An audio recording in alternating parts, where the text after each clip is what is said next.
Kebakaran hebat melanda gedung Teradron di Kemayoran, Jakarta Pusat, pada Selasa 9 Desember 2025 siang, menewaskan 22 orang dan melukai beberapa petugas.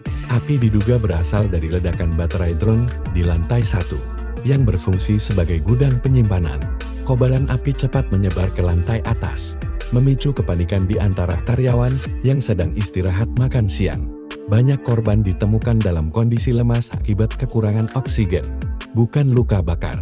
Di tengah situasi kritis, Kapolsek Kemayoran, Kompol Agung Adriansyah, tampil sebagai sosok heroik. Ia langsung terjun membantu evakuasi korban meski risiko tinggi, dan mengalami luka berat di tangan akibat pecahan kaca. Kompol Agung harus dilarikan ke RS Islam Cempaka Putih untuk menjalani operasi dan perawatan intensif. 2 petugas lainnya mengalami luka ringan.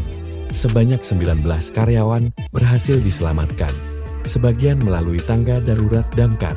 Sementara korban meninggal dibawa ke RS Polri Kramat Jati untuk proses identifikasi. Insiden ini menyoroti kepemimpinan dan keberanian Kompol Agung, yang berani menempatkan diri di garis depan untuk menyelamatkan nyawa. Penyelidikan sedang dilakukan oleh kepolisian, termasuk pemeriksaan manajemen Teradron dan pemilik gedung. Sementara tim Lab Formabes, Polri sudah melakukan olah TKP untuk memastikan penyebab kebakaran.